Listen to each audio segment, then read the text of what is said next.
চলছে করলা ভাজি। তো আমি আগেই বলে দিয়েছি করলা ভাজি তেতো না হওয়ার যে টিপসটা, সেটা প্রথম টিপসটা হচ্ছিল যে প্রথমে যখন করলা ভাজিটা করব তখন আমরা হাই হিটে, চুলার হিটটা হাই হিটে আমরা প্রায় 30 থেকে 40 মিনিটের মতো আমরা এটাকে সটে করে নিব। দেন তারপর আমি এই যে একটু লো করে দিয়েছি, সটে করার পরে এই যে লো করে দিলাম আমার চুলার হিটটা। এখন দেখুন কি অবস্থা, তাতে করে হবে কি যে করলার যে পানিটা সেটা শুকিয়ে গেলে তেতো ভাবটা থাকবে না। তো এখন কিন্তু অবশ্যই একটু মিডিয়াম টু লো হিটে দিবেন। আর দ্বিতীয় টিপসটা হচ্ছে কখনোই আগে থেকে লবণ দিবেন না। এখন আমি লবণ দিব, কোন পর্যায়ে লবণ দিবেন এটাই আমি বলে দিলাম। এখন আমি লবণ অ্যাড করব। দেখুন এখন আমি লবণটা চারিদিকে ছড়িয়ে ছিটিয়ে দিতেছি। ছড়িয়ে ছিটিয়ে দিলে হবে কি লবণের পরিমাণটা বোঝা যাবে। এখন আমি এটাকে খুব ভালো করে একটু নেড়ে চেড়ে দিব, লবণটাকে সব জায়গায় মিশিয়ে দিব এবং মিডিয়াম টু লো হিটে আমি করলা ভাজিটা করতে থাকবো। যতক্ষণ পর্যন্ত না তেলটা আমার উপরে উঠে না আসছে ততক্ষণ পর্যন্ত আমি করলা ভাজিটা করতেই থাকবো। আর যেহেতু লবণ দিয়েছি এখন করলা আলুটা একদম নরম হয়ে যাবে অলরেডি, এবং খুব বেশি একটা সময় লাগবে না।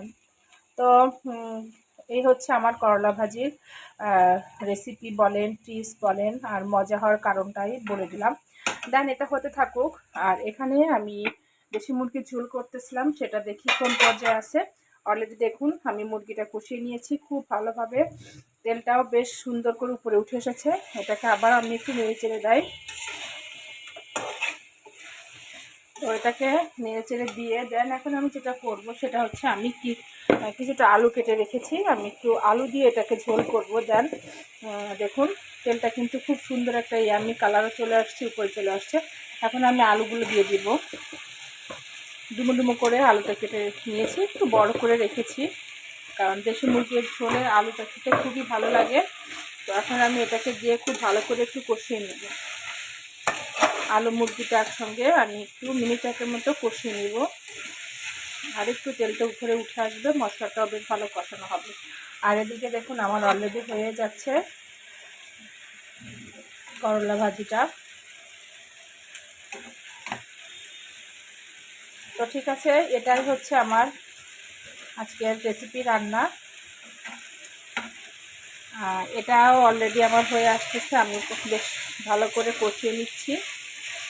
এখন আমার কষানো অলরেডি ডান। যেটা করব এখন আমি কিছুটা পানি অ্যাড করে দিব, কিছুটা পানি আমি অ্যাড করে দিলাম। এই পানিটা অ্যাড করে আমি আলু আর মাংসটাকে আবারও আমি পানি দিয়ে মিনিট 2-এর মতো আমি একটু কষিয়ে নিব মিডিয়াম টু লো হিটে। অবশ্যই আমি এখন একটু ঢাকা দিয়ে দিব। তো এটা হতে থাকুক আর এটা আমি এখন একটু সময় দিতে থাকি। এটাও প্রায় আমার হয়ে আসা পর্যায়ে হয়ে আসতেছে।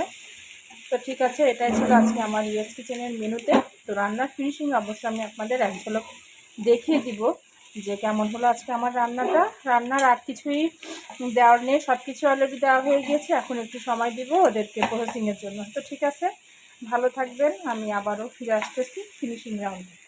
ওকে।